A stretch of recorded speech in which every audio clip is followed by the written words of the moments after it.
We were driving my friend's really old beat-up Subaru through a massive graveyard. We stopped and walked down a hill and came across a little pond. There was someone sitting on a rock on the other side of the pond. The figure was all black, and we couldn't make out any features other than the fact it looked like a man who was wearing some old-style top hat. We stupidly waved and shouted, "Hi!" He didn't show any acknowledgement and continued sitting still on the rock. All of a sudden, he jumped to his feet, started running to us on the water, and then vanished in thin water about halfway on the pond. My friend and I screamed and ran back to the car. The car wouldn't start, and we heard something banging on the back of the car. It wasn't a constant bang, but every few seconds or so, we would hear it. Nobody was outside from what we could see in the dark, but something was making a noise on the car. I opened my phone and started dialing my mom to come give us a boost, but I had no service. None of us had any cell service. The next 30 minutes were spent trying to get her car started. No banging was heard afterwards, but we felt this heavy pressure around us. Finally, the car started and she hit the pedal to the metal. We sped out of the graveyard so fast, immediately crossing the gates. All of our phones regained cell service. One thing I know for certain is that someone or something was out there, and it was not an animal or a human.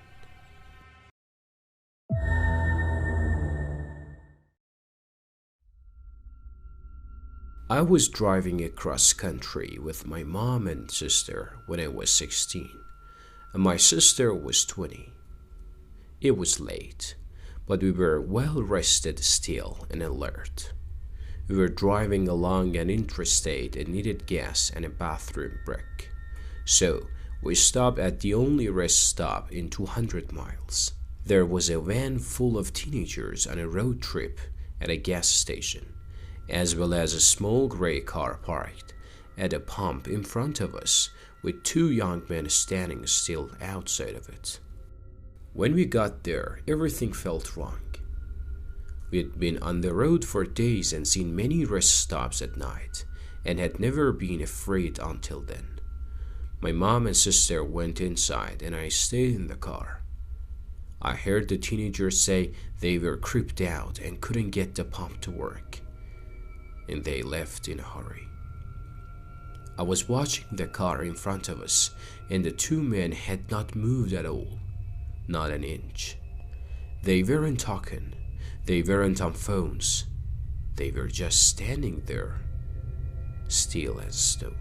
My sister and mom came running back out to the car, and when they got in, the two men slowly turned to look at us, while not moving or pivoting the rest of their bodies. And I swear to fucking shit, we all saw the same thing. They had eyes dark as pitch and empty. Truly empty, not black, not reflecting any light at all, just a void. We sped out of there and didn't stop until we were in the next city. The worst thing about the entire experience, we couldn't find the place on any map. We knew exactly which spot on the interstate to look, and we couldn't find it on Google Maps or any paper map we had. We even asked locals about the creepy gas station out on that stretch of road, and got only confused looks. We have traveled on that interstate since, and there is no rest stop.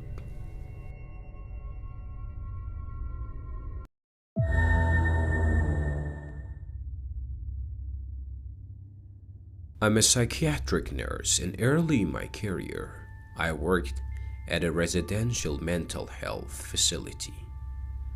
One of our residents was an elective mute, which means that he didn't, wouldn't, and couldn't talk. But there were no medical reasons as to why. He had spoken earlier in his life and in fact seemed quite normal back then, with the exception of being close to 7 feet tall. He had been raised in the Deep South and joined the military when he was 19, but one night he vanished. He was declared AWOL, and eventually he was declared missing and dead.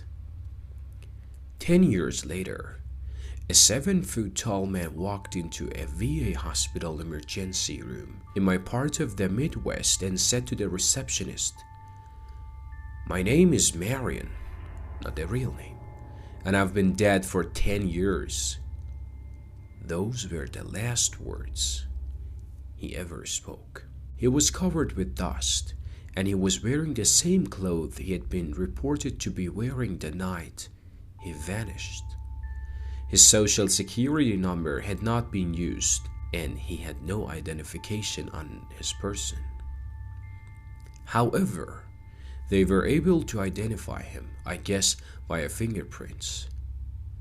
The family was notified, but they said they had already grieved their lost man and that whomever was claiming to be him simply could not be. They demanded not to be contacted again. Marion paced all day, every day, moving his mouth that looked like talking or muttering, but no sound came out. He had an unnerving habit of throwing his head back with his mouth wide open, as if he were laughing heartily, but not even a breath could be heard. If I talked to him, he appeared to listen, periodically throwing his head back in that laughter mimicking way of his. Various medications were tried, but they did not affect him either positively or negatively. Occupational therapy did nothing because Marion would just grin and unless told to stay put. He would get up and start pacing again. On my last day at that job, the last thing I saw was Marion pacing in the parking lot, throwing his head back to laugh. Later, I wondered if all along I'd been dealing with a ghost. All these years later, I still don't know.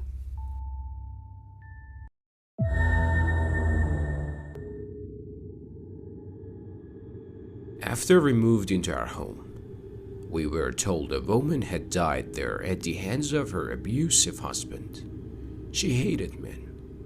My dad would wake up with scratches all over himself, and whenever my brother was mean to my sister or I, he would have scratches on him as well. One day, my brother hurt our sister. He hit her with something. When he woke up later that night, he had a horrible bloody nose. The day we moved out, my brother accidentally broke his twin's arm trying out a wrestling move. He swears that he would have died that night if it wasn't our last in the house.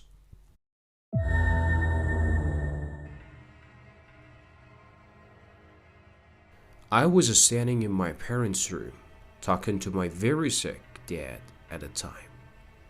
He was dying of stage 4 esophageal cancer. I got a feeling something was behind me. I looked towards the doorway to the living room, and something about 4.6 and fully black is peeking around the corner, with its hands on the door frame. I ran towards it, and it slipped back around the door. When I got outside the doorway, there was nothing. My dad was completely confused when I stepped back inside the room. When I tell him, people who stayed at my house in my dad's final days claim to have seen it. My mom saw the figure on multiple occasions, in multiple places, until he passed away. We haven't seen it since.